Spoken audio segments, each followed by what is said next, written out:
అధిక బరువు అనేక సమస్యలకు కారణం. సాహితీ యోగా ఆన్లైన్ క్లాసులో జాయిన్ అవ్వండి. నమస్తే రమ్మ గారు. నమస్తే జయ. ఏదైనా మంచి స్టోరీ చెప్పండి. సీరియల్ చెప్దామా? షూర్, తప్పకుండా. అలాంటివే కావాలి మనకి. అంతే. ఇది కథా సరిసాగరంలోది శ్రీదత్తుడి కథ. శ్రీదత్తుడు. ఇంతకుముందు శ్రీదర్శనుడి కథ ఒకటి చెప్పుకున్నాం మనం. ఈడు శ్రీదత్తుడు. ఓకే, బాగుంటుంది కథ. పూర్వం మాళవ దేశంలో యజ్ఞదత్తుడు అని ఒక బ్రాహ్మణ ఆయన ఉండేవాడట. ఆయన చాలా పూజలు చేసి ఇద్దరు మంచి చక్కటి కుమారులని అన్నాడు. పెద్దవాడి పేరు కాలనేమి, రెండోవాడు విగత భయుడు. బాగున్నాయి పేర్లు. అయితే వీళ్ళు చక్కగా బుద్ధిమంతులుగా చదువుకున్నారు. కానీ కొంత వయసు వచ్చాక తల్లిదండ్రి గతించారు. ఓహో. వీళ్ళు ఏం చేశారంటే తమ దేశం నుంచి కొంచెం వేరే ప్రాంతానికి వెళ్ళిపోయి పాటలీపుత్రం వెళ్ళారు. ఇక్కడి నుంచి మాళవం నుంచి పాటలీపుత్రం వెళ్ళి అక్కడ ఒక గురువుగారి పంచం చేరి చదువుకున్నారు. చదువుకుంటే పిల్లలిద్దరూ చాలా బుద్ధిమంతులు, చక్కగా గట్టిగా చదువుకుంటుంటే గురువుగారు ఏం చేశాడట, తన కూతుళ్ళిద్దరిని వీళ్ళిద్దరికీ ఇచ్చి పెళ్లి చేసి తన దగ్గరే ఉంచుకున్నాడు. అయితే ఇతనికి కాలనేమికి చుట్టుపక్కల చాలామంది స్నేహితులు ఉండేవాళ్ళు. కొంచెం బాగా చదువుకున్న వాళ్ళకి డబ్బులున్న వాళ్ళ స్నేహాలు అవుతాయి, వీళ్ళ తెలివితేటలు వాళ్ళు వాడుకుంటారు కదా. తనకి చాలా కుళ్ళుబోత్తనంగా ఉండేది. ఏమిటి వీళ్ళంతా తెగ సంపాదించేసుకున్నారు, ఇదంతా డబ్బులున్నాయి, మనకి లేవేమిట్రా అని. లక్ష్మీదేవిని ఉద్దేశించి ఎన్నో హోమాలు చేశాడట. అయితే హోమాలు జరగ్గా ఒకసారి లక్ష్మీదేవి ప్రత్యక్షమైందట అతనికి. ప్రత్యక్షమయ్యి, ఇన్ని హోమాలు చేసావు నన్ను ఉద్దేశించి, నీకు తప్పకుండా ధనం లభిస్తుంది. కానీ నువ్వు ఏం చేసావు, ఒక దుష్టబుద్ధితోటి ఈర్ష్యతోటి చేసావు, కాబట్టి నీకు మరణం మంచిది రాదు. ఓహో. ఇతరుల మీద ఈర్ష్యతోటి హోమాలు చేయకూడదు, హోమం నీకోసం చేయాలి. నువ్వు ఈసుతోటి చేసావు కాబట్టి దొంగచావు వస్తుంది, నీకు సంపద మాత్రం వస్తుంది, కుమారులు కలుగుతారు, అన్నీ బాగుంటాయని చెప్పింది. సరే, చావుకి ఎట్లా అయితే అయింది, బతుకు బాగుండాలి కదా అనుకున్నాడు ఆయన. కొంతకాలానికి ఈయనకు ఒక కుమారుడు కలిగాడు. బాగా సంపాదించారు, విపరీతంగా డబ్బు వచ్చింది. ఏ చిన్న వ్యాపారం చేసినా కలిసి వచ్చిందనమాట. ఎక్కడి నుంచో వచ్చి పడిపోలా. అదేలేండి, కలిసి వచ్చింది. ధనం బాగా కలిసి వచ్చింది. చిన్న పెట్టుబడులు కూడా బాగా ఇబ్బడి ముబ్బడిగా లాభాలు వచ్చినాయి. ఒక కుమారుడు కలిగితే సరే ఇలాగా శ్రీ వచ్చింది, పిల్లాడు వచ్చాడు కాబట్టి శ్రీదత్తుడు అని పేరు పెట్టుకున్నాడు. చక్కటి వాడు శ్రీదత్తుడు. అయితే ఈయనకి తమ్ముడు ఉన్నాడు కదా కాలనేమికి, విగత భయుడు. అక్క చెల్లినే పెళ్లి చేసుకున్నారు. ఈ విగత భయుడు భార్య కొంతకాలానికి పాము గరిచి చనిపోయిందట. పిల్లాడు ఇంత వాడయ్యాక చనిపోతే ఆయన ఒక భార్య అంటే చాలా ప్రీతట. సంసారం మీద రోసి ఇక్కడ ఉండలేక ఆయన సన్యాసం తీసుకుంటానని ఇంట్లో నుంచి వెళ్ళిపోయాడు. అన్నదమ్ములు ఇద్దరి సంపదకి వారసుడు ఎవరు మిగిలాడు, ఈ శ్రీదత్తుడే మిగిలాడు. అయితే ఈ పిల్లాడికి చిన్నప్పటి నుంచి మల్ల యుద్ధం, రెజ్లింగ్ అంటే చాలా ఇష్టం. బాపన వస్తాదు అని రాస్తారు కథలో. వాళ్ళు ఉండరు కదా తక్కువ. ఆ రోజుల్లో బ్రాహ్మణ పిల్లలు ఏం చేసేవాళ్ళు, యజ్ఞయాగాదులు, పౌరోహిత్యం, యజ్ఞయాగాదులు అవే చేసుకునేవాళ్ళు. శాస్త్రం చదువుకోవటం, వేదం చదవటం, క్రమాంతం, ఘటాంతం, జనాంతం, అట్లాగా ఘన జట అలాంటివి చదివేవారు. వేద విద్య చదువుకునేవాళ్ళు. ఈ పిల్లాడికి మాత్రం ఎందుకనో చిన్నప్పటి నుంచి కాస్త కత్తిడాలు వాటిని తిప్పటం బాగా, మల్ల యుద్ధం అంటే అతనికి ప్రీతి, యుద్ధ విద్యల మీద ఎక్కువ ఇష్టం. చాలా బాగా నేర్చుకున్నాడు, మంచి యాక్టివ్గా ఉండేవాడు. ఆ ఊళ్ళో మల్ల యుద్ధ యోధుల్లో మంచి పేరు వచ్చింది 22 ఏళ్ళు వచ్చేసరికి. అయితే ఏమైంది, ఆ ఊరి రాజుగారు, వీళ్ళున్న ప్రాంతానికి రాజుగారు వల్లభశక్తి ఆయన పేరు. ఆయన ఈ పిల్లాడిని చూసి ముచ్చటపడి, కుర్రాడిని చూసి తన కొడుకైన విక్రమశక్తికి దోస్తీ చేయించాడు. మా వాడితో పాటు ఉండు, రేపొద్దున అవసరమైతే మంత్రిత్వమో లేకపోతే సైన్యాధిపతో ఏదో ఒకటి అవుతాడు, మంచి డబ్బులు కలిగిన కుటుంబం. సరే, ఆయన ఏం చేశాడు, ఈ విక్రమశక్తికి తోడిచ్చి ఇద్దరిని కలిపితే దుర్యోధనుడు భీమసేనుడు లాగా ఉన్నారనమాట వాళ్ళు. అంటే ఒకళ్ళకొకళ్ళకి లోపల పడదని కదా అర్థం. అయితే ఈ అబ్బాయికి ఏంటంటే పెద్ద రాజ్యము ఆసక్తి అలాంటివి ఉన్నవాడు కాదు కదా. ఏదో తమ ఇల్లు వాగలే, తమ వ్యాపారం, తన సరదాలు. ఇప్పుడు వ్యాపారంలో డబ్బు వస్తూనే ఉంది, అబ్బాయి సరదా, ఈ జిమ్ సరదా తీరుతూనే ఉంది. ఈ ఊర్లో రకరకాల పోటీలు జరిగేవి. ఈ పోటీలకు వచ్చిన వీళ్ళు ఫ్రెండ్స్ అయిపోయేవాళ్ళు. బాహుపాశాలి, వజ్రముష్టి అని ఇద్దరు ఫ్రెండ్స్ ఇతనికి. వీళ్ళతో పాటుగా అక్కడి నుంచి ఇక్కడి నుంచి అవంతి దేశం నుంచి దాక్షిణాత్యులు చాలామంది ఈ పోటీలకు వచ్చినప్పుడల్లా అట్లా కుదిరి ఇతనికి ఏంటంటే మంచి సింహబలుడు, ఆ బలుడు, ఈ బలుడు, ఉపేంద్ర బలుడు, తర్వాత నిష్ఠురకుడు, ఇట్లా 5-6 ఫ్రెండ్స్ మొత్తం కలిపి ఒక 1/2 మంది ఇతన్ని ఎత్తుకు మోసేంత స్నేహితులుగా తయారయ్యారు. ఏదైనా ప్రోగ్రామ్ అంటే అందరు కలిసిపోయి చెరువుగట్ల మీద గంగానది తీరంలో అక్కడ ఇక్కడ ఆటలు ఆడుకునేవాళ్ళు, పోటీలు పెట్టుకునేవాళ్ళు. ఇవన్నీ ఏమిటి గేమ్స్, ఈ సరదాలు ఉంటాయి కదా. అయితే ఒకసారి ఏమైందట, గంగా తీరంలో కలుసుకోవాలని పెట్టుకున్నారు. ఆ పూట అక్కడ భోజనాలకి వెళ్ళారనమాట. వెళ్తే రాజుగారి విక్రమశక్తి తాలూకు పరివారం, అతనితో పాటు అతని అంగరక్షకులు, అతని స్నేహితులు, అతన్ని శభాష్ అనేవాళ్ళు, వాళ్ళు గుంపు. అక్కడి నుంచి మన శ్రీదత్తుడు ఈయన తాలూకు ఈ బాహుశాలి వీళ్ళంతా ఉన్నారు కదా, నిష్ఠురొక్కడు గ్రూపు, వీళ్ళంతా ఓ గ్రూపు, 2 గ్రూపులు వెళ్ళారు. వెళ్ళేసరికల్లా అక్కడ ఏమైంది, ఆ ఆటలాడే క్రమంలో రాజు సైన్యాధిపతులు అట్లా ఒక చిన్న ఆటలాగా ఆడారు. ఈ ఆడేటప్పుడు వీళ్ళంతా ఏం చేశారు, మనలో వీడే కింగు అని చెప్పి శ్రీదత్తుడిని రాజుని చేసి తామంతా అతని సామంతులుగా ఆడారు. విక్రమశక్తి ఎలాగూ యువరాజు, అతని తాలూకు పరివారం అంతా అతన్ని రాజుని చేసుకున్నారు. 2 రాజులు మాట్లాడుకోవటము, 2 రాజులు యుద్ధం చేయటము, ఇలాంటి వ్యవహారం ఆడారు. ఆట వరకు చేస్తే ఈ విక్రమశక్తి కొళ్ళు మండిపోయింది. వీళ్ళిద్దరూ కలిసి ఫైట్ చేసేటప్పుడు రెండో వాడు రాజు కాదు, ఒక బ్రాహ్మణ అబ్బాయి. ఆ అబ్బాయి తగ్గాలి. వాడు వల్ల యుద్ధం చేయటమే ప్రాక్టీస్ ఉన్నవాడు. వాడు ఎందుకు తగ్గుతాడు? వాడు తగ్గపోయేసరికి తనకు ఒళ్ళు మండిపోయింది. వీడు నన్ను మించిపోయేలాగా ఉన్నాడు, వీడిని ఎలాగైనా అణిచేయాలని అనిపించింది. స్నేహితులు కొందరు కూడా దానికి తగ్గట్టుగా, ఏంటి నువ్వు రాజకుమారుడివి, నువ్వు యువరాజువి, రేపొద్దున రాజు అవబోతావు, వీడేమవుతాడు? బ్రాహ్మణ అబ్బాయి, వీడు అయ్యేదేమిటి? మంత్రి అవుతాడు, పురోహితుడు అవుతాడు, అంతేగాని రాజు అవ్వడు కదా. నువ్వేమో రాకుమారుడివి, వీడితో నీకు పోటీ ఏమిటని, వీడు నీకు ఏ రకంగా సాటి వస్తాడని ఇవన్నీ కొంచెం ఎక్కదీశారు ఈ విక్రమశక్తిని. వీడంతు చూద్దామని ఉంది ఆయనకి. అబ్బాయి 2 దగ్గర వయసు వాళ్ళు, 22, 23 సంవత్సరాలు వాళ్ళు. సరే ఏమైంది, విక్రమశక్తి ఆట చాలించుకుని పరివారంతో వెళ్ళిపోయాడు. స్నేహితులంతా వీళ్ళు గంగా నదిలో ఈతలు కొట్టడానికి అక్కడే ఉండిపోయారు. ఇంతలో ఏమైంది, దూరంగా గంగలో ఎవరో ఒక అమ్మాయి తేలుతూ కనపడుతోంది. కొట్టుకుపోతున్నట్టుగా ఉంది, మునగానం తేలానంగా ఉంది. ఉండేసరికల్లా స్నేహితులంతా ఒరే అక్కడ సుడుంది, వద్దురా అంటున్నా కూడా వినకుండా ఈ శ్రీదత్తుడు ఏం చేశాడు, గంగలో అదే పనిగా పరిగెత్తాడు, లోపలికి వెళ్ళిపోయాడు. వీళ్ళు కేకలు పెట్టారు, వెనక్కొచ్చే వడి పెరిగిపోయింది, రా అన్నారు. రాలేదు, పోలేదు. అక్కడ చుట్టుపక్కల చేరిన బెస్తవాళ్ళు వాళ్ళు ఉంటారుగా, బాబు అక్కడ అన్నీ సుడిగుండాలండి, ఆ అమ్మాయి అందులో పడిపోతుంది, ఈయన అయ్యగారు కూడా వెళ్ళిపోయాడని వాళ్ళు గోల్ పెట్టారు. లబో దిబోమన్నారు ఫ్రెండ్స్. వీళ్ళకి అతను ఆచూకీ దొరకలే. గంగలో దొరికినంత మేర ఇదేరు చూశారు, అమ్మాయి కానీ ఇతను కానీ దొరుకుతారేమో, వీరు దొరకలేదు.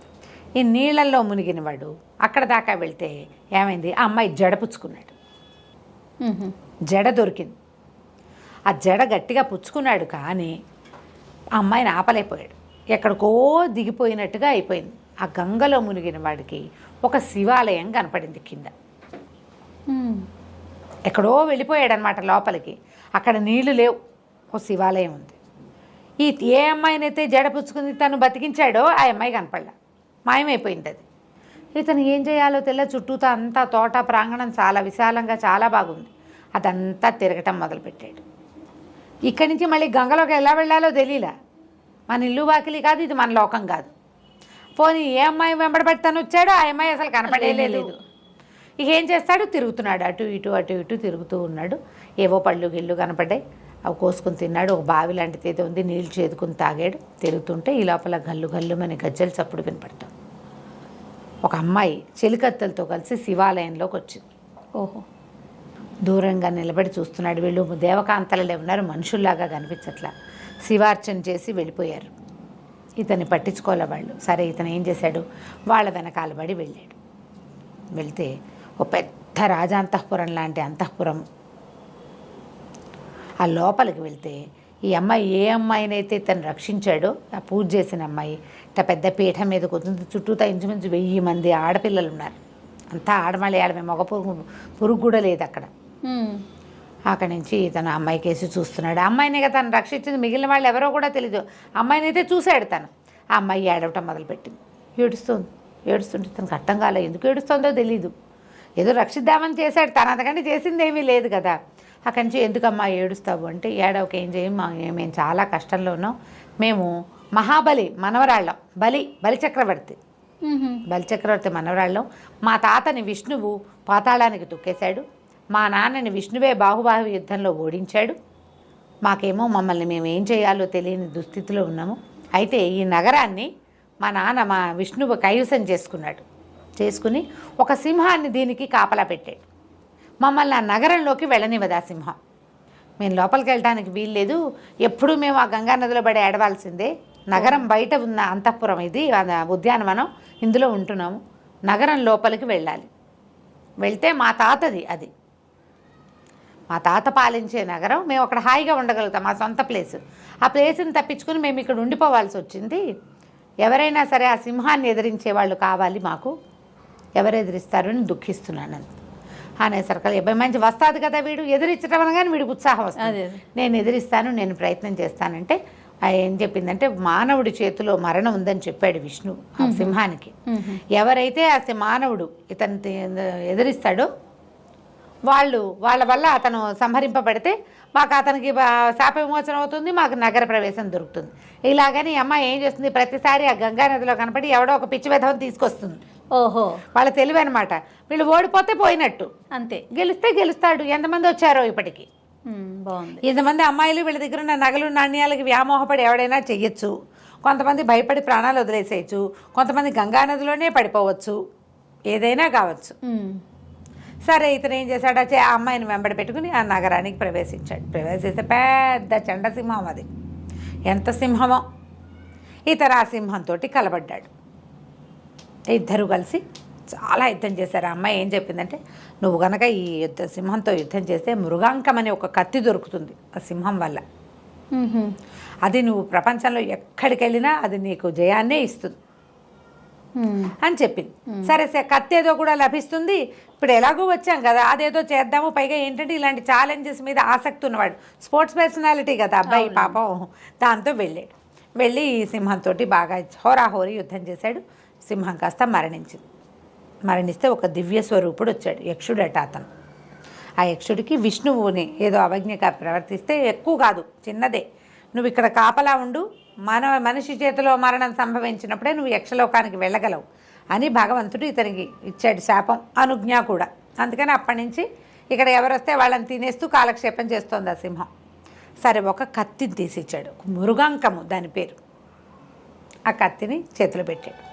సరే ఆ కత్తి పుచ్చుకుని ఈ కన్యాంతపురంలోకి వీళ్ళంతా నగరంలోకి బిలబిల్లాడితే 1000 మంది ప్రవేశించారు, సంతోషంగా ఉన్నారు. హాయిగా 10 రోజులు 12 రోజులు అక్కడే తిరిగాడు శ్రీదత్తుడు.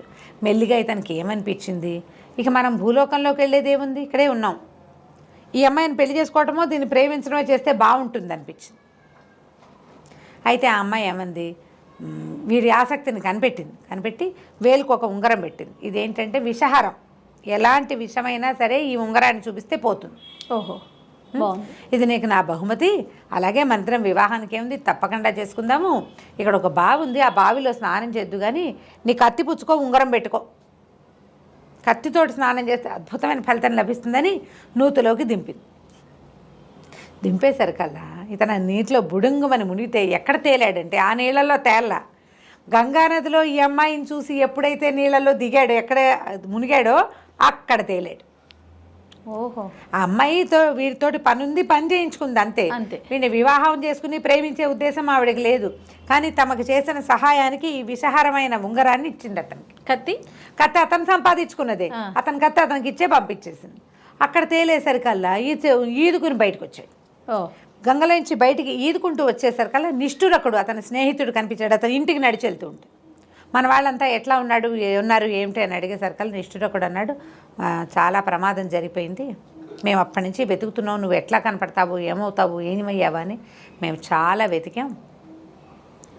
ఏం చేయాలో తెలియని పరిస్థితిలో వెతుక్కుని మేము ఇంటికి వెళ్ళేసరికల్లా, ఇంటికి బయలుదేరాం. ఉండిపోయారు వీళ్ళు ఇక్కడ 3-4 రోజుల పాటు ఇక్కడే వెతుక్కుంటూ. అదేలే మేము వెనక్కి వెళ్ళేసరికల్లా ఒకడు ఊళ్ళో నుంచి ఒకడు పరిగెత్తుకుంటూ వస్తున్నాడు. ఒకడు మనకు తెలిసిన వాడు ఏం చెప్పాడు, ఊళ్ళోకి వెళ్ళబోకండి, వల్లభశక్తి మరణించాడు, రాజు మరణించాడు నిన్న మొన్నట్లలో. మరణించంగానే విక్రమశక్తిని రాజుని చేశారు. అతనేమో ఇతని కోసమనే, ఈ అబ్బాయి కోసం, శ్రీదత్తుడి కోసం ప్రయత్నం చేశాడు. తండ్రి శ్రీదత్తుడు ఇంట్లో లేడని చెప్పేసరికల్లా శ్రీదత్తుని దాచి ఇలా అబద్ధాలు చెప్తున్నారని ఆయనని కాలనేమిని శ్రీదత్తుడి తండ్రిని కొరతేయించాడు. దొంగ మాటలు చెప్పాడని. లోపలికి మీరు ఊళ్ళో కనుక వెళ్ళారంటే శ్రీదత్తుడు దొరకని మిమ్మల్ని పట్టేస్తారు అని చెప్పేసరికల్లా మేము అక్కడి నుంచి పారిపోయాము. నువ్వేమైనా వస్తావేమో అనే ఆశతోటి నేను ఇక్కడ కాపలా ఉన్నాను, మనం ఇక్కడ ఉండకూడదు, దొంగకి మరణం దొంగ చావు లభిస్తుందని లక్ష్మీదేవి మొదట చెప్పింది కాలనేమికి, అది ఇలా జరిగిపోయింది. వీళ్ళకి ఊళ్ళో ఆసరా లేదు. ఓహో. ఈ కాలనేమి భార్య ఏమో ఈ భర్తకి ఇట్లా కొరతే కానీ గుండె పగిలి చచ్చిపోయింది. అమ్మ నాన్న ఇద్దరూ పోయారు. ఇతను అక్కడికి వెళ్ళి ఆ మృగాంకం అనే కత్తిని విషహారమైన ఉంగరాన్ని సంపాదించుకునే లోపల ఇక్కడ ఇతని జీవితం ఇలా అయిపోయింది. దాంతో ఇంకా ఏమీ ఆసరా లేక తన స్నేహితులున్న ఊరికి వెళ్ళిపోవడానికి ఇక్కడ ఉన్న ఆస్తిని కూడా వదిలిపెట్టుకోవటమే. నిష్ఠురకుడు తను కలిసి బాహుశాలి వాళ్ళ ఇంటికి వెళ్దాం మనము అని చెప్పి బాహుశాలి వాళ్ళ ఇంటికి వెళ్ళిపోయారు. నిన్ను కూడా అక్కడికే తీసుకొచ్చేయమన్నారని చెప్పాడు. వీళ్ళిద్దరూ కలిసి బయలుదేరారు. బాహుశాలి ఇంటికి వెళ్ళే లోపల ఏం జరిగింది, తర్వాత ఇతను తన రాజ్యాన్ని తన సంపదని, రాజ్యం లేదు ఇంక వీళ్ళకేమి, తన సంపదే రాజే తీసేసుకుంటాడు. ఇప్పుడు యజమాని చనిపోయాడు, ఉత్తరాధికారి లేడు అంటే ఆ మొత్తం సంపద అంతా ఎవరికి వెళ్తుంది? రాజుగారికే. అంతే. నిష్ఠురకుడు శ్రీదత్తుడు ఇద్దరు ఉజ్జయిని నగరానికి బాహుశాలి వాళ్ళ ఇంటి కోసం బయలుదేరారు. అయితే వెళ్ళే దారిలో వీళ్ళు చాలా దుఃఖంగా ఉంది ఇతనికి. అమ్మ నాన్న చచ్చిపోవడానికి కారణమయ్యాడు రాజు, వాళ్ళకి ఏ ప్రతిక్రియ నేను చేయలేకపోయా. ఆస్తంతా రాజు లాగేసుకుంటాడు, అది జరిగిపోయేది. అది ఇప్పుడు నేను ఇక్కడికి వచ్చి నేను ఏం చేయాలి? ఎంత బాధగానో ఉంది, ఏం చేయాలో తెలియదు. సరే నడిచిపోతూ ఉన్నారు. పోతూ ఉంటే ఒక స్త్రీ, ఒక ఆవిడ ఒక్కతే వెళ్తోంది. ఎవరమ్మా ఏమిటో దుఃఖిస్తోంది. ఏమిటమ్మా అంటే నేను మాళవానికి వెళ్ళాలనుకున్నాను, దారి తప్పిపోయాను అని చెప్తే సరే అది ఎలా ఉంది, ఉజ్జయినికి వెళ్ళే దారులు అంతా ఏదో పాడుపడిపోయినట్టుగా అట్లా ఉన్నది, ఏదో ఒక నగరం లాగా ఉంది కానీ ఏమీ లేవు అక్కడ. ఈ స్త్రీని ఏమన్నాడు, పోనీనేమ్మా మేము ఉజ్జయిని వెళ్తున్నాము, మాతో పాటు రా, ఈ రాత్రికి మేము ఒక పాత ఇల్లులాగా ఏదో ఇక్కడ పడుకుంటాము, మాతో పాటు నువ్వు కూడా అక్కడ పడుకో, రేపు ఉదయం లేచి అటువైపుకి వెళ్ళే దారి ఆ వైపు వెళ్ళే వాళ్ళు ఎవరైనా కనబడితే వాళ్ళతో వెళ్దు కానీ చీకటి పడిపోయింది కదా అన్నాడు. ఈ స్త్రీ కూడా ఆవిడ ఏదో ప్రౌఢ, ఒక 35-40 సంవత్సరాల దాకా కనపడుతున్నాయి. వీళ్ళు ఇద్దరు నిష్ఠురకుడు శ్రీదత్తుడు ఇద్దరు ఆహారం ఏదో తీసుకున్నారు, ఆవిడ కూడా ఏదో పెట్టారు, లోపల పోయి పడుకున్నారు.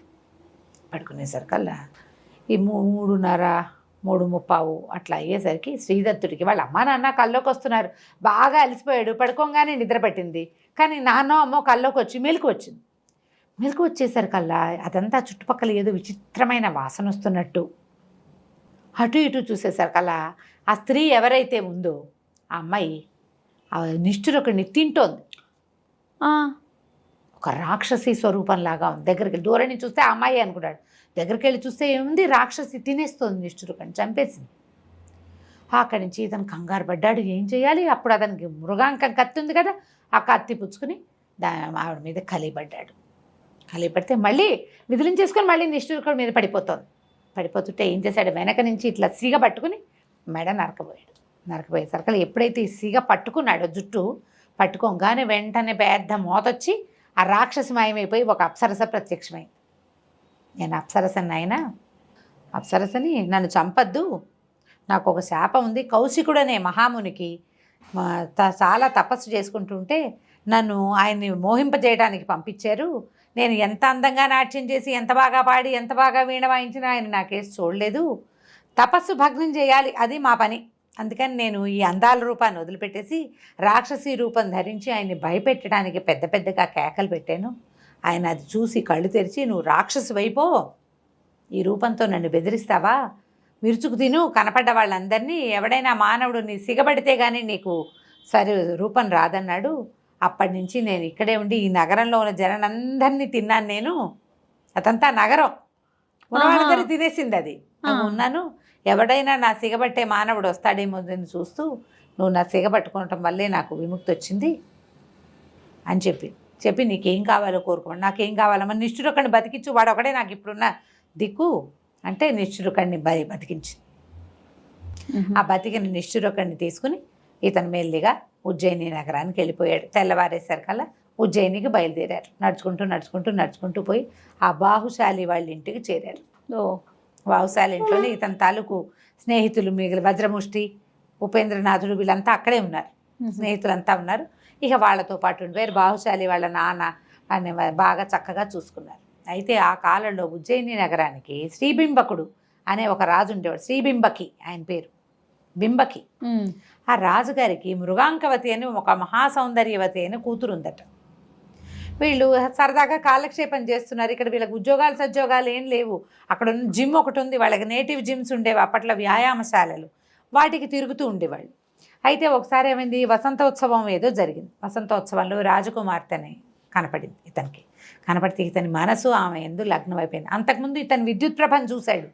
ఎక్కడ ఆ సముద్రంలో దొరికింది కదా ఒక ఆవిడ, బలిచక్రవర్తి మనవరాలు విద్యుత్ ప్రభ ఆవిడ పేరు. విద్యుత్ ప్రభ మీద కొద్ది రోజులు గడిపాక మనసు వచ్చింది ఇతనికి, ఇక్కడే ఉన్నాను కదా ఈమెను చేసుకుందామని. కానీ ఈ మలయ మృగాంకవతిని మాత్రం చూడగానే ఇతని మనసు దోచుకుంది అమ్మాయి. ఒక మూడు ఆఫ్గా ఉండిపోయాడు. సాయంకాలం ఏమన్నారు స్నేహితులు, ఏరా అయ్యా ఇలా అయిపోయావు, నువ్వు డల్గా ఉన్నావు, పద ఆవిడ ఉద్యానవనంలో ఉంటుంది రాజకుమార్తె, చూద్దాం అక్కడికి వెళ్దాం. కుర్రాళ్ళు అట్లా చేస్తారు కదా, ఆ అమ్మాయి అక్కడ ఉంది, బీటేద్దామని తీసుకుపోయారు.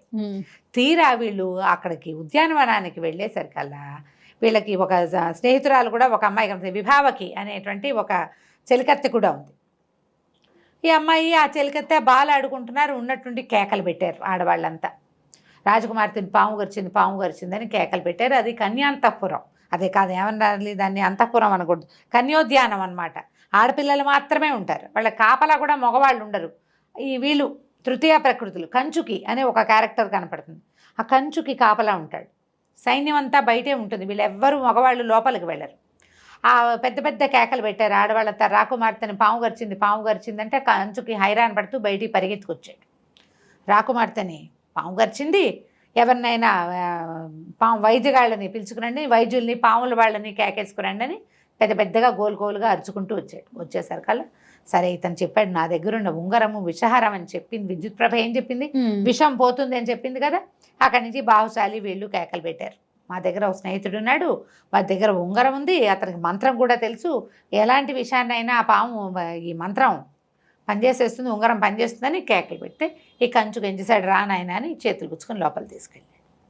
ఆ పావు గరిచి పడిపోయి నురగలు కక్కుతున్న రాకుమార్తెకి ఆ ఉంగరాన్ని తగిలిచ్చేసరికల్లా విషం హరించిపోయి రాకుమార్తె లేచి కూర్చుంది.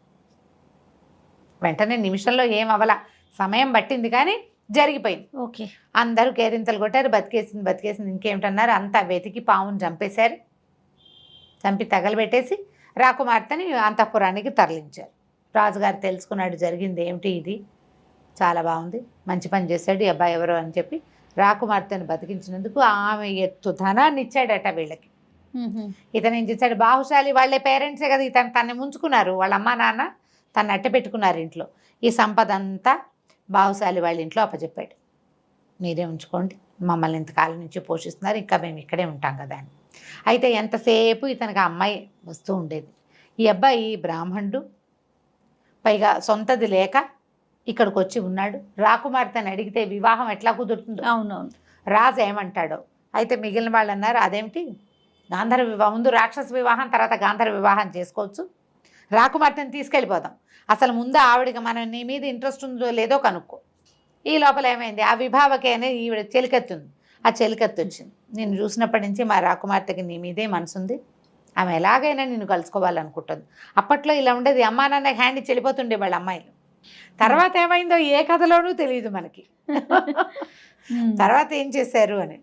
సరే వీళ్ళు ఏమనుకున్నారు, రాజుకు చెప్పద్దు, అమ్మాయిని తీసుకెళ్ళిపోదాం ముందు, ఇప్పుడు విషం హరించాడు కాబట్టి వాడికి ఇచ్చి పెళ్లి చేయండి అని అడిగి ఏమంటాడో, ఒప్పుకుంటారో ఒప్పుకోరు. ఒప్పుకోక కట్టడి చేశాడు అనుకో, ఇంకా అసలు అవకాశం పోతుంది. అందుకని అవకాశం పోగొట్టుకోకుండా రాకుమార్తెని తప్పించాలి. వీళ్ళు ఏమనుకున్నారు, నువ్వు ఆల్రెడీ అక్కడ కనపడ్డావు, నువ్వు కనపడక ఆ అమ్మాయి కనపడకపోతే నువ్వే తీసుకెళ్ళావని అనుకుంటారు. అందుకని నువ్వు ఊళ్ళోనే ఉండు, రాకుమార్తెని మేము తరలించేస్తాం బయటికి, ఓకే మేము బయటికి తీసుకెళ్ళిపోతాము, నువ్వు ఊళ్ళోనే ఉండు, మర్నాడు నువ్వు బయలుదేరిరా అన్నారు. ప్లాన్ బాగుందిగా, బాగానే ఉందని ఏం చేశారు, రాకుమార్తెని విభావకిని ఇద్దరిని ఆ ఉత్తరం రాసి మీరు ఫలానా రోజున తిరిగి ఇటు వచ్చేసేయండి, మాతో పాటు మేము తీసుకెళ్ళిపోతాం, ఇతను శ్రీదత్తుడు తర్వాత వస్తాడన్నారు. వాళ్ళు కూడా రెడీగా ఉన్నారు. రాకుమార్తె కూడా ఇతను వెనకాల పడి వచ్చేయటానికి అదో థ్రిల్లు, ఆ థ్రిల్లు కోసం ఎక్సైట్మెంట్ తోటి వాళ్ళు ఒప్పుకున్నారు. వీళ్ళు ఏం చేశారు, ఇంకా ప్లాన్ చేశారు. ఆ ఊళ్ళో కొంచెం ఏంటంటే పెద్దగా ఊరు పేరు లేని జనాలు కూడా బిచ్చగాళ్ళుగాను అలాగూ తిరుగుతూ ఉండేవాళ్ళు.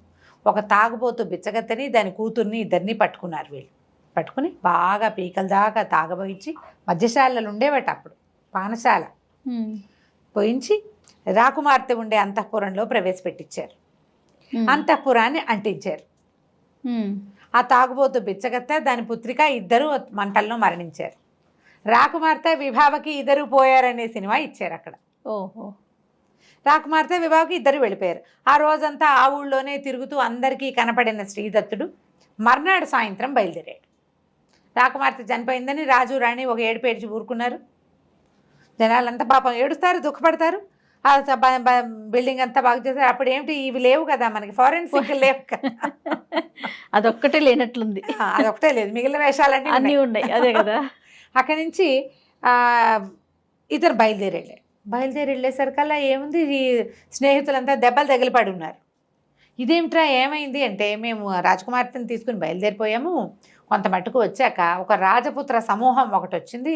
అందులో ఒక క్షత్రియ యువకుడు ఒకడు ఈ అమ్మాయిని చూసి సరదాపడి మమ్మల్ని జయించి, వీళ్ళంతా ఒట్టిగా ఏదో వస్తాదులే కానీ అంత పెద్దగా కత్తు కటార్లు తిప్పగలిగేవాళ్ళు కాదు, మమ్మల్ని జయించి అమ్మాయిని తీసుకెళ్ళిపోయారు. ఓహో. ఇప్పుడు ఆ అమ్మాయి కోసం మళ్ళీ బయలుదేరాడు. వెళ్ళగా పరుగులు తీస్తూ వెళ్ళారు. ఇతను ఉండేసరికి వాళ్ళకు కూడా ధైర్యం వచ్చింది. పరుగులు తీస్తూ వెళ్ళేసరికల్లా ఆ జనాలు కనపడ్డారు. ఇతనితో పాటు కొంతమంది దెబ్బలు తగిలిన వాళ్ళేమో వెనకాల ఆగిపోయారు. ఒకళ్ళిద్దరే వచ్చారు. వాళ్ళందరూ ఉండగానే ఇతను వెళ్ళాడు. ఆ రాజపుత్రులు ఎవరైతే సమూహం ఉన్నారో, ఎవడో వాడు ఒక చమూపతి ఎక్కడో ఒకడు వాళ్ళని పట్టుకుని వాడిని కొట్టి, అతను ఆల్రెడీ ఏ గుర్రం మీద అయితే రాజకుమార్తెని మృగాంకవతిని ఎక్కించుకున్నాడో అదే గుర్రం మీద తను మృగాంకవతి ఇద్దరు ఎక్కి పరిగెత్తారు. మిగిలిన జనానికి అందకుండా అతని స్నేహితులు కొంతమంది దెబ్బలు తగిలి అక్కడ ఉండిపోయారు. మొదట దెబ్బలు తగిలిన చోట, వీళ్ళతో యుద్ధం జరిగిన చోట, అక్కడి నుంచి ఇక్కడ ఇంకొకళ్ళు ఇద్దరు ఉండిపోయారు. ఇతను మాత్రం ఈ మృగాంకవతిని ఎక్కించుకుని ముందుకెళ్ళిపోయాడు. ఆ గుర్రం కూడా బాగా బెదిరి ఇదిగా ఉంది, పరిగెత్తాక ఎక్కడో ఓ చోట ఈ అమ్మాయి నాకు నోరెండిపోతుంది, దాహం వేస్తుందంటే, సరే ఆగు మంచినీళ్ళు తీసుకొస్తానన్నాడు. ఈ లోపల ఇట్లా గుర్రం దిగేసరికి ఆ గుర్రం ఢామని పడిపోయింది. అది ఎక్కడి నుంచి తిరిగి వస్తుందో, ఈ యుద్ధంలో దానికి 2-3 కత్తిగాట్లు తగిలేసినాయి. ఏదో తిక్కగా పరిగెత్తింది, అది కాస్త మరణించింది. వీళ్ళు ముందుకు వచ్చేసారు. స్నేహితులు లేరు, తిండి తిప్పలేవు, వీళ్ళకి ఏమీ లేవు. వాళ్ళు ఏం చేయాలో తెలియని స్థితిలో మంచినీళ్ళు తెస్తాను ఉండు అని చెప్పి వెళ్ళాడు. తిరిగి వచ్చాడా? మృగాంకవతి శ్రీదత్తుడు వింధ్యారణ్యంలో ఒక మధ్యలోకి చేరారు. గుర్రం కాస్త చచ్చిపోయింది. ఆ అమ్మాయి మంచినీళ్ళు కావాలంటోంది. సరే దాహం వేస్తుంది కదా, అదే ఉండు ఇక్కడే, ఆ చచ్చిపోయిన గుర్రం గుర్తుగా ఉంది. అమ్మాయి నువ్వు చెట్టు కింద కూర్చోబెట్టాడు. మంచినీళ్ళు తెస్తానని వెళ్ళాడు. ఇంతలో సూర్యాస్తమయం అవుతూ ఉండగా ఇది జరిగింది. ఈయన నీళ్ళకి ముందుకెళ్ళేసరికల్లా సూర్యుడు వాలిపోయాడు. అడవుల్లో ఏమిటంటే సూర్యుడు కొంచెం కుంగాడంటే చటుక్కుని చీకటి పడిపోతుంది. అప్పటిదాకా ఏంటో వెలుగున్నట్టే ఉంటుంది, ఒక్క దెబ్బకి మొత్తం చీకటి.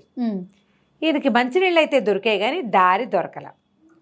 ఆ మృగాంకవతి ఎక్కడుందో వెతికి తిరిగి ఎట్లాగో తెల్లవారుజాముకి తన గుర్రం చచ్చిపడి ఉన్న చోటికి వచ్చాడు. తెల్లవారుజాము అంటే 3:30-4 అయ్యేసరికి వెలుగు రావడం మొదలు పెడుతోంది. చచ్చిపడిన గుర్రం అక్కడే ఉంది, మృగాంకవతి లేదు. ఇక అమ్మాయి కోసం అటు ఇటు వెతకడం మొదలుపెట్టాడు. చెట్టు ఎక్కి చూద్దాం అనుకున్నాడు. ఈ అమ్మాయి కోసం వెతికి హైరాణలో తన దగ్గర కత్తి ఉంది కదా, మృగాంకము, దాన్ని కింద పెట్టేశాడు. కత్తి కింద పెట్టేశాడు. చెట్టు ఎక్కాడు. చెట్టు ఎక్కేసరికల్లా ఏమైంది, ఒక బోయేవాడు కనిపించాడు. ఆయన ఒట్టి బోయేవాడుగా కాకుండా ఏదో కింగ్లీ ఫీలింగులతో ఉన్నాడు, కొంచెం ఇదిగా ఉన్నాడు. నగ అది డిఫరెంట్గా ఉంది, అతను పెట్టుకున్న తలపాగా కూడా డిఫరెంట్గా ఉంది. ఎవరు ఏమిటని కేకేశాడు. అతను దుఃఖంతో దిగొచ్చి, నా భార్య ఇక్కడే ఉండాలి. ఏమిందంటే, అయ్యో నీ భార్య నా అమ్మాయి, ఈ పక్కనే ఒక పల్లె ఉంది, పల్లెకి చేరింది మీ ఆవిడ, మరి నువ్వు ఏం చేస్తావంటే బయలుదేరి, ఇప్పుడు నా పరివారం కొంత ఉంది, కొంత అతనితో పాటు కొంత పరివారం ఉంది అని చెప్తూ కిందున్న కత్తి తీసి చేతుపుచ్చుకున్నాడు. కత్తి తను తీసుకుని, నువ్వు వెళ్ళు, నీ కత్తి నా దగ్గర ఉండీలే, నేను ఉంచుకుంటాను, దుఃఖంతో ఉన్నావు, కత్తే మోస్తావు అవును కదా పాపం, అంచేత కొంత పరివారంతో కలిసి మా బోయపల్లెకి వెళ్ళిపో, అక్కడ ఉండు, నేను వస్తాను, మీ భార్య కూడా అక్కడే ఉందని చెప్పాడు. చెప్పేసరికల్లా సరే ఒప్పుకున్నాడు. ఈ దుఃఖము, అయ్యో ఇంత దూరం అమ్మాయి వచ్చిన దగ్గర నుంచి కష్టాలుగానే ఉన్నాయి. అవును, ముందు వాడెవడో ఎత్తుపోయాడు, ఇప్పుడు వీడెవడో మా ఊళ్ళో ఉందంటాడు. సరే ఏం చేస్తాడు, కాళ్ళు ఈడ్చుకుంటూ ఆ పరివారంతో కలిసి పోయాడు. ఈ రాజుగారు వెళ్ళిపోయాడు. ఈ వెళ్ళిపోయిన వాడి పేరు శ్రీచండు. అక్కడి నుంచి తీసుకుపోయారు. ఎక్కడో ఉంది ఆ పల్లె, ఒక దాంట్లోకి ప్రవేశపెట్టారు. కాసేపు విశ్రాంతి తీసుకోమన్నారు. ఈయనేమో పడుకున్నాడు. రాత్రంతా అడవిలో నడిచాడా? అంతకుముందు రోజంతా యుద్ధమా? రాత్రంతా నడిచాడా? పొద్దునంతా ఏడ్చాడా? మధ్యాహ్నం అక్కడికి వెళ్ళేసరికల్లా వాళ్ళు ఇచ్చిన మంచినీళ్ళు మజ్జిగ ఇంకేదో పుట్టతైనా పుచ్చుకునేసరికి ఒళ్ళు తెలియని నిద్ర. భార్య ఇక్కడే ఉందన్న నమ్మకం, అమ్మాయి అక్కడే ఉందని. కత్తి లేదు, పెళ్ళాము లేదు, పడుకుని నిద్ర మాత్రం వస్తుంది. మరి సహజం కదా మనుషులకి. పడుకుని నిద్రపోయాడు. సరే నిద్ర లేచి చూసుకుంటే కన్ను చీకటి పడుతోంది. మధ్యాహ్నం పడుకున్నాడు కదా, లేచి చూసేసరికల్లా కాళ్ళకి 2 సంకెళ్ళేస్తున్నాయి. ఓహో. వెంటనే వెతకనందుకు భార్య శిక్ష ఇస్తుందా అన్నట్టుగా 2 కాళ్ళకి సంకెళ్ళు ఉన్నాయి. గింజుకున్నాడు, లాక్కున్నాడు. ఎవ్వరూ పలకల, ఎవ్వరూ రాల. పూట గడిచిపోయింది. ఇతను అరుస్తున్నాడు, కేకలు పెడుతున్నాడు. ఏమీ లేదు, భోజనం మాత్రం తీసుకొచ్చేస్తున్నారు. అక్కడి నుంచి అమ్మాయి ఏం చెప్పిందంటే, ఒక అమ్మాయి వచ్చి అయ్యా నీ భార్య మాకు దొరకలేదు. ఈ మా రాజు శ్రీచంద్రుడు సకల సద్గుణ సంపన్నుడు, సకలంగా అన్ని కళలు ఉన్నవాడు, తర్వాత ఏమో ఇంకా ఏమిటి అంటే సౌందర్యవంతుడు అయినటువంటి క్షత్రియుణ్ణి చండికకి బలివ్వటం కోసం నిన్ను పట్టుకొచ్చాడు. అందుకే నిన్ను మేపుతున్నారు ముప్పొద్దుల. నిన్ను బలిచ్చేస్తాడు. అదే జరగబోతోంది. నువ్వు అతన్ని కాదని ఇక్కడి నుంచి వెళ్ళలేవు, పరమ క్రూరుడు అని ఏం చెప్పిందంటే, ఈ శ్రీచంద్రుడికి ఒక కూతురు ఉంది సుందరి అని. నిన్ను చూసిన దగ్గర నుంచి నీ మీద మనసు పడింది. ఓహో. ఆమెను పెళ్లి చేసుకో. గాంధర్వ విధిని వివాహం నీతో వస్తుంది, నీ దగ్గరకు వస్తుంది. ఏదైనా కాలక్రమాన అవకాశం ఉంటే చూద్దాం, లేకపోతే ఆమె కోరిక తీరుతుంది. కనీసం ఎలాగో చచ్చిపోతావు నువ్వు అనేసరికి ఒప్పుకున్నాడు. సాయంత్రం అయ్యేసరికల్లా చక్కగా సిగ్గులు మొగ్గవుతూ ఆ శ్రీచంద్రుడి కూతురు వచ్చేసింది లోపలికి. ఒక సంఖ్యలో ఊడదీసేది, ఒకదాని సంఖ్యలో ఊడదీసేది. రాత్రిలో అతనితో గడిపి వెళ్ళిపోయేది. నెల రోజుల పైన గడిచిపోయినాయి. పొద్దున్న శుభ్రంగా తినేవాడు, పడుకునేవాడు, వెలుకుగానే ఉండేవాడు, కూర్చుని ఉండేవాడు. వదిలిపెట్టలేదు. 2-3 నెలలు పోషించి ఇంకా నున్నగా చేశాక అప్పుడు బలి ఇవ్వాలి. ఇతను క్షత్రియుడు కాదు, మనకు తెలుసు కదా, బ్రాహ్మణ యువకుడు. బ్రాహ్మణైనా క్షత్రియుడినైనా ఇవ్వచ్చు, రాజోచితమైన వేషం వేసి వాడిని బలిస్తారనమాట. అక్కడి నుంచి ఏమైంది, గడిచిపోయినాయి రోజులు. ఆ అమ్మాయి కాస్త నెల తప్పింది. అది తెలుసుకున్న ఆయన భార్య, శ్రీచంద్రుడి భార్య సుందరి తల్లి ఏం చెప్పిందంటే, మా ఆయన కటిక దుర్మార్గుడు నాయన, నువ్వు అల్లుడు బన్ని ముద్దు కొద్దీ నిన్ను పంపించేద్దాం అనుకుంటాను. మా ఆయన నమ్మడానికి వీల్లేదు. నా పిల్ల గర్భవతి అయినప్పటికీ నిన్నేమన్నా చంపేస్తాడేమో, ఎందుకంటే చండికకి మాట ఇచ్చున్నాడు ఒకడిని బలేస్తానని. అయితే నువ్వు వెళ్ళిపో, పారిపో, ప్రాణాలు దక్కించుకో కనీసం. మా పిల్లలాగూ గర్భవతి వాళ్ళలో ఆ తప్పులు ఏం లేవు బహుశా అని చెప్పేసి ఒకనాటి రాత్రి సంఖ్యలు ఊడదీసి అతన్ని పంపించేస్తుంటే అతను చెప్పాడు, మీ ఆయన దగ్గరున్న కత్తి నాది, నాకు అది పాతాళ లోకంలో లభించిందని ఆవిడికి చెప్పాడు. ఆవిడ ఏమందంటే, నేను గుర్తుగా ఉంచుతా, నువ్వు ఏ నాటికైనా తిరిగి వస్తే నీ కత్తి నీకే అప్పచెప్తాం, పారిపోమనేసరికి ఇతను రాత్రి ఆ పల్లెలోంచి పారిపోయాడు. మళ్ళీ తన గుర్రం ఎక్కడ చచ్చిపడుద్దా అక్కడికి వచ్చాడు. ఇక వెతకటం మొదలుపెట్టాడు చుట్టూతా. ఇంతలో ఒక పల్లెకారుల యువకుడు, ఒక అతను వృద్ధుడు అంటే నడి వయసువాడు ఒకడు కనపడ్డాడు. నీవేమైనా శ్రీదత్తుడివా అని అడిగాడు. అవును, నా పేరు నీకెలా తెలుసు అంటే, నీ భార్యే కదా మృగాంకవతి అంటే అవునన్నాడు. ఆ రోజున ఒకరోజు రాత్రి మృగాంకవతి నాకు ఇక్కడ కనపడింది, నీకోసం వెతుకుతుంటే మా పల్లెకి తీసుకెళ్ళా. మా పల్లెలో ఒక బ్రాహ్మణ ఆయన ఉన్నాడు. ఇక్కడున్న బోయపల్లె కాదు, ఇది మామూలు పల్లె. అయితే ఆయనకు అప్పచెప్పా, నువ్వు ఫలానా అని చెప్పి ఆయన దగ్గరికి వెళ్ళమన్నాడు. ఆవిడకి 100 థ్యాంక్స్లు చెప్పి ఎక్కడో అక్కడ ఇక్కడ దొరికిన నీళ్లు తాగి కాయా కసరు తిని ఆ పల్లె వైపుకి నడవటం మొదలుపెట్టాడు శ్రీదత్తుడు. దానికోసం వెతుకుడు, ఈ అమ్మాయి కోసం వెతుకుతూ 1.5 నెలలు అక్కడ ఉండిపోయి దాని వరకు గర్భాన్ని కూడా ప్రసాదించి వచ్చాడు ఈయన. సరే ఆ పల్లెటూరుకి వెళ్ళేసరికల్లా ఆ పల్లెలో ఉన్న బ్రాహ్మడు అన్నాడు, అయ్యా నా దగ్గర లేదు, కౌశాంబి నగరం ఒక నగరం ఉంది, నగరంలో నాకు తెలిసిన ఒక మంత్రి గారు ఒక ఆయన ఉన్నాడు, పిల్లని అక్కడ అప్పచెప్పాను, ఎందుకంటే ఇక్కడ నేను ఆ పిల్లని కాపాడలేను, సౌందర్యవతి, నగా నాణ్యం ఉంది, పైగా ఈ నాగరికల అంటే ఈ పల్లెటూరు వాళ్ళకి మోజు, ఆ పిల్లని నేను కాపాడలేనని చెప్పి పాప నీ కోసం ఎంత వెయిట్ చేస్తుందో అక్కడికి వెళ్ళు నాయన అన్నాడు. సరే దానికోసం మళ్ళీ బయలుదేరటం మొదలుపెట్టాడు. మళ్ళీ వెళ్ళాలిగా, అదేదో ఊరు, అమ్మాయిని తెచ్చుకోవాలి కదా ఇతను. దారి లేదు. ఇతనికి వేరే దారి లేదు పాపం. ఇక చచ్చినట్టు అక్కడి నుంచి బయలుదేరాడు. అతను చెప్పిన నగరం ఏమిటంటే మధురా నగరం. మధురలో రాజుగారికి మంత్రిగాను ఉపాధ్యాయుడుగాను ఉన్నటువంటి ఒక ఆయనకి అప్పచెప్పాను అన్నాడు. సరే ఈ రాత్రి ఇక్కడే ఉండు నాయన మా దగ్గర, పడుకో, రేపు పొద్దునే మరి విశ్రాంతి కావద్దు, ఇదంతా నడక కదా. అవును. సరే రాత్రికి అక్కడ ఉండిపోయాడు. వాళ్ళు ఏంటో ఏదో తిని పడుకున్నాడు. మర్నాడు పొద్దున బయలుదేరాడు. ఇక నడవగా నడవగా నడవగా నడవగా రోజులు గడిచాక మొత్తానికి మధురాపురం చేరాడు. ఆ మధుర ఊరికి బయటనే ఒక పెద్ద దిగుడు బావి ఉంది, బాగా నిర్మలమైన జలం. సరే ఇతను ఏమంటున్నాడు, హాయిగా స్నానం చేద్దామని ఆ జలానికి దాంట్లోకి దిగాడు, దిగుడు బావిలోకి. అప్పట్లో ఎలా ఉండేవి, పెద్ద పెద్ద బావులు, లోపలికి ఇట్లా మెట్లుండి తాగడానికి వీలు, లోపల చక్కగా అంటే స్నానం చేసిన నీళ్లు విడిగా వచ్చేసేటట్టు అట్లా ఏర్పాట్లు కూడా ఉండేవాట అప్పుడు. కిందకి వెళ్ళి అందులో దిగి స్నానం చేశాడు, కాస్త దాహం తీర్చుకున్నాడు, నీళ్ళు పోసుకున్నాడు. అక్కడి నుంచి ఏం చేశాడు, పైకి వచ్చి కాస్త విశ్రాంతిగా కూర్చున్నాడు. కూర్చునేసరికల్లా అక్కడ ఒక ఉత్తరీయం ఒకటి కనపడింది. దానికి ఒక నగ కట్టి ఉంది. ఇతను బట్టలు తడిసిపోయినాయి కదా, ఆ ఉత్తరీయం కొత్తగా ఉండేసరికల్లా ఆ బట్ట తీసుకుని ఒళ్ళు తుడుచుకుని ఆ ఉత్తరీయాన్ని భుజాన్ని వేసుకుని వచ్చాడు. ఆ నగను చూడలేదా? ఆ నగ మీద దృష్టి లేదు అతనికి. దానికి ఏదో ఒక నగ మాత్రం కట్టి ఉంది. ఎవరిదో మనకేం తెలుస్తుంది, అది దొంగ వస్తువో దొర వస్తువో చూస్తే తెలియదు కదా, ఎవరికైనా పట్టుబడ్డప్పుడు తెలుస్తుంది. ఎప్పుడైతే ఇతను ఊళ్ళోకి ప్రవేశించాడో, ఇతను ఉత్తరీయాన్ని కొసన వేళ్లాడుతున్న ఆ వస్తువు చూడంగానే ఈ రోడ్డు మీద అక్కడక్కడ ఉన్న వ్యాపారస్తులు వాళ్ళు ఇదిగో ఇదే నగ, రాజుగారి నగ అని చెప్పుకోవటం మొదలెట్టారు. ఒక ఎవడో పోలీస్ స్టేషన్కి, అదే సైనికాధికారికి కబురు చేశాడు. వాడు కాస్త చూసి పట్టేశారు. దొంగతనం జరిగింది, వాటిలలో ఒక నగ వీడి దగ్గర ఉందంటే దొంగల్లో వీడు కూడా ఒకడనమాట. అంతే కదా. ఏదో పరాకును భుజం మీద వేసుకున్నాడు. నువ్వు ఎక్కడి నుంచి సంపాదించే వాళ్ళ ప్రశ్నలు వేసేవాళ్ళు కదా, నగ దొరికిందంటే ఇక వాడు పట్టేయటమే. దొంగే. అక్కడి నుంచి ఈయనకి ఊరేశారు, అదే శిక్ష వేశారు, మరణశిక్ష. మధ్యస్థానానికి తీసుకుపోవటం మొదలుపెట్టారు. అయితే ఈ మంత్రి గారింట్లో నువ్వు ఉన్నటువంటి అమ్మాయి మృగాంకవతి బయట వాకిలి వరండాలో సందడిగా ఉంటే చూడ్డానికి వచ్చి నుంచోటం ఏమిటి, కనపడేసరికల్లా ఏముంది, వెళ్తున్న వాడిని చూసేసరికల్లా పోమని ఏడుచుకుంటూ లోపలికి పరిగెత్తింది.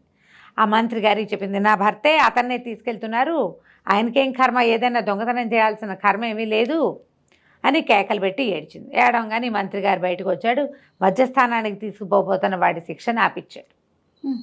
రాజు కబురు చేశాడు, వీడెవడో దారి తప్పి ఉన్నవాడు, నా దగ్గర ఉన్న పిల్ల కోసమే వచ్చాడు, ఇతను ఇది కాదు అని.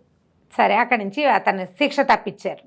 ఎక్కడిది ఈ వస్తువు ఏమిటని విచారణ చేశారు. ఫలానా దిగుడు బావి దగ్గర ఉంది, ఈ ఒక వస్తువు ఉత్తరీయానికి కట్టుంటే బట్టలు తడిసి ఉన్నాను నేను, నా దగ్గర మారు వస్త్రం లేదు, నా బట్టలు ఆరేసుకోవడం కోసం ఈ ఉత్తరీయాన్ని కట్టుకున్నాను, తర్వాత దాన్నే నేను భుజాన్ని వేసుకుని వచ్చాను. మరి ఇప్పుడు పొడి బట్ట కట్టుకున్నారు, తడి బట్టలు పిండి ఆరేస్తారు, ఆ బట్టలు ఆరేదాకా అక్కడ కూర్చున్నారు, ఆ బట్ట కట్టుకున్నాడు, ఈ ఉత్తరీయాన్ని వదిలేయకుండా తెచ్చేశాడు. అది జరిగింది.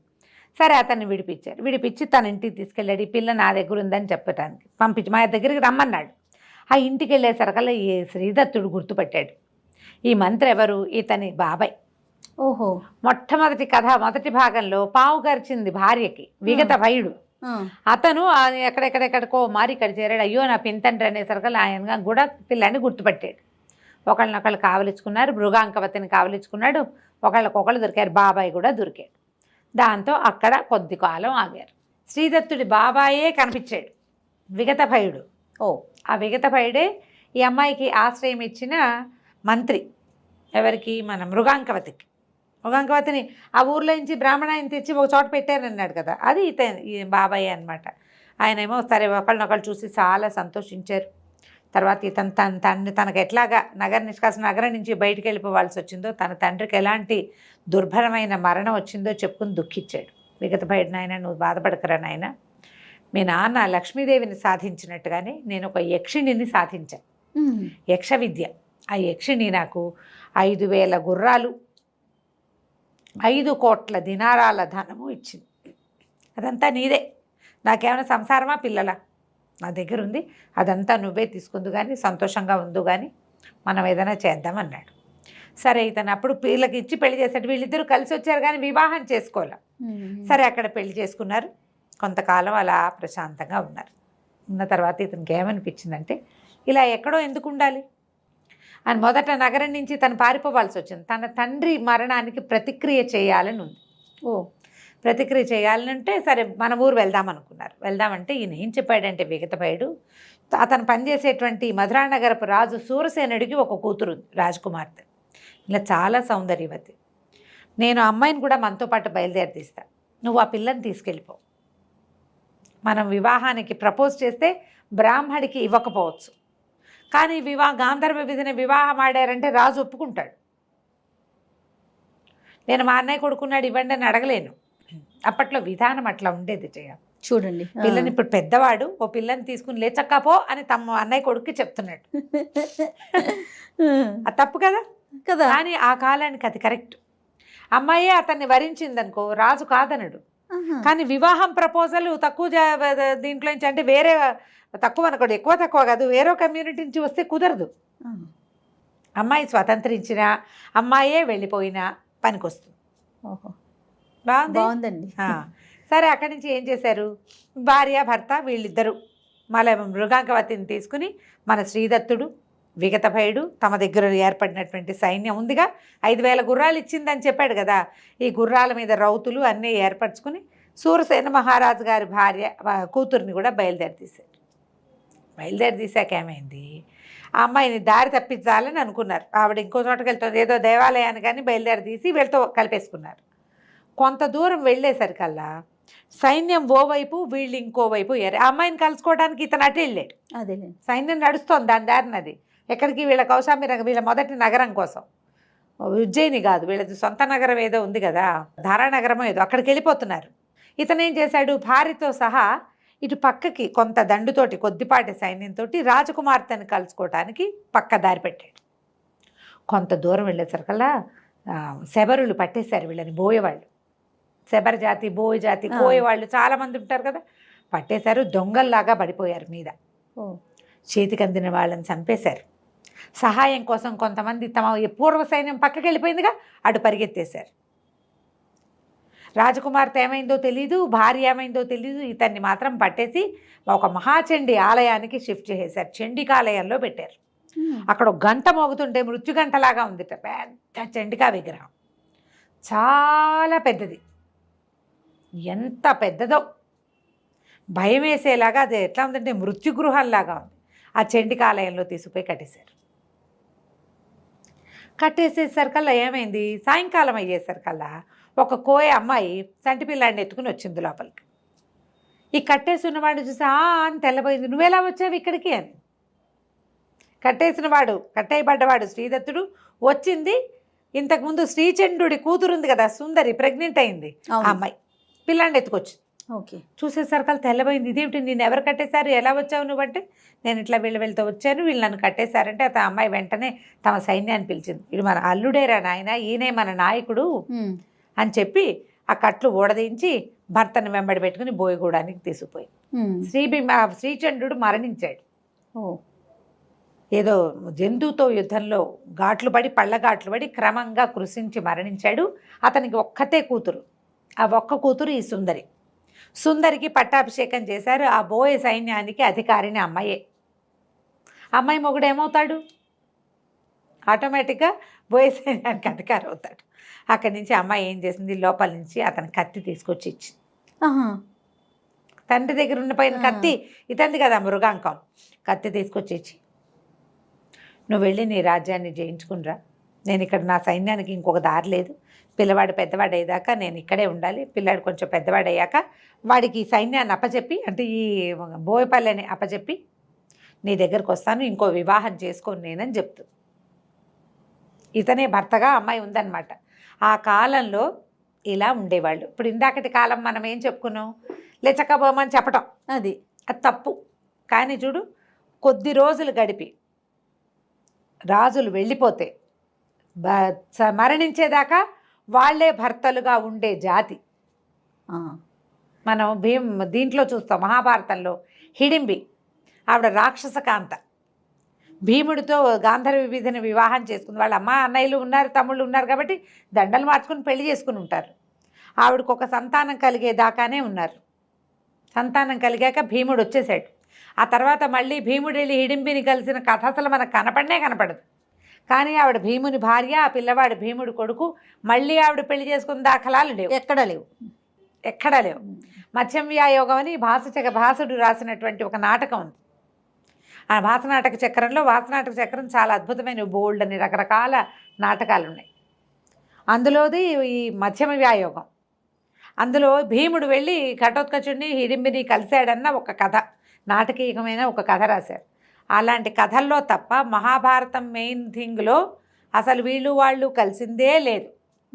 అతను మాత్రం తన తండ్రి తన బాబాయిలు యుద్ధం చేస్తుంటే వాళ్ళకి సహాయం చేయడానికి వచ్చి మరణించాడు ఘటోత్కచుడు. మరి మన ఘటోత్కచుడు కుమారుడు కూడా వచ్చాడు తన తాతల్ని హెల్ప్ చేయడం కోసం. చూడు ఇది ఎట్లా ఉంది. అవును అవును. మన అర్జునుడు వెళ్ళి నాగకన్య ఉలూచిని వివాహం చేసుకున్నాడని, ఇంకెవరినో వివాహం చేసుకున్నాడని, బభ్రువాహనుడు పుట్టాడని, వాళ్ళు కూడా వీళ్ళకి భార్యలుగా అలాగే ఉండిపోయారు. మళ్ళీ పెళ్ళిళ్ళు అవి లేవు. మన కాశీ మజిలీ కథల్లో కూడా అంతే. కొద్ది కాలమే వాళ్ళు గడిపినా ఇంకా అతనే నా భర్త అని ఉండేవాళ్ళు. స్త్రీలు అలా ఉండేవాళ్ళు ఉండే కాలం అది. సరే, అక్కడి నుంచి ఇతను ఏం చేశాడు, తన మృగంకాన్ని పట్టుకుని సూరసేన మహారాజు కూతుర్ని కూడా వివాహం చేసుకుని భార్యలిద్దరితో కలిసి రాజ్యానికి బయలుదేరాడు. ఇతని ఫ్రెండ్స్ నిష్ఠురకుడు, బాహుశాలి వాళ్ళందరికీ అప్పుడు దెబ్బలు తగిలినాయి. ఇది ఎప్పటి సంగతి? సంవత్సరం క్రితం, ఏడాది పైన అయిపోయింది కదా. మృగాంకవతిని తీసుకొచ్చేటప్పుడు జరిగిన యుద్ధాల్లో వాళ్ళందరికీ దెబ్బలు తగిలినాయి. అందరూ దెబ్బలు తగ్గించుకుని ఉన్నారు, ఇతను ఎప్పటికైనా కనపడతాడేమోనని. ఎప్పుడైతే ఇతని దగ్గర నుంచి కబురు వచ్చిందో వాళ్ళంతా కూడా తలా ఒక పక్క నుంచి బయలుదేరి వచ్చారు. కబురు రావడంతో ముందు బాటలు అట్లా పాసాన్ చేసుకుంటూ వెళ్ళేసరికల్లా అక్కడి నుంచి ఏం చేశారు, విక్రమశక్తి ఎవరు, ఈ మన ఇతని తండ్రిని సంహరించినటువంటి రాజుగారి కుమారుడు, ప్రస్తుతం రాజుగా ఉన్నవాడు, అతని మీదకి యుద్ధానికి వెళ్ళి తన పాత మావగారు అంటే మృగాంకవతి తండ్రి అయిన శ్రీబింబకి, ఆ రాజుకి కబురు చేశాడు. మీ అమ్మాయి సేఫ్గా నా దగ్గర ఉంది, నేను వివాహం చేసుకున్నా, వీళ్ళ మీద యుద్ధానికి వెళ్ళబోతున్నాను, ఇలా విగత భయుడు మా బాబాయ్ అని మొత్తం ఉత్తరాన్ని రాయించాడు. వాళ్ళు కొంత సైన్యాన్ని పంపించారు తమ అల్లుడికి హెల్ప్గా. రాజకుమార్తె ఇతను వివాహం చేసుకుందని తెలియంగానే మళ్ళీ మధురా నగరానికి రాజైనటువంటి సూరసేనుడి దగ్గర నుంచి కూడా కొంత సైన్యం వచ్చింది. ఈ ఇన్ని సైన్యాలతోటి విగత భయుడు ఇచ్చినటువంటి ఆ మహాసైన్యంతో ఇతను వెళ్ళి ఈ మా నగరం మీద యుద్ధం చేసి, దారానగరం మీద మొత్తానికి విక్రమశక్తిని సంహరించి ఆ రాజ్యానికి రాజయ్యి తన స్నేహితులను అక్కడ కొంతమందిని ప్రతిష్ఠ చేసి, ఇప్పుడు శ్రీబింబకి ఆడపిల్లలే, సూరసేన మహారాజుకి ఆడపిల్లే, ఈ 3 రాజ్యాలకి రాజయ్యి ఎంతో కాలం హాయిగా ఉన్నాడు. కథ కంచికి మనం ఇంటికి. సూపర్. నమస్తే రమగారు. నమస్తే. సుమన్ టీవీలో మీ పర్సనల్ అండ్ బిజినెస్ ప్రమోషన్స్ కోసం కింది నెంబర్కి కాంటాక్ట్ చేయండి.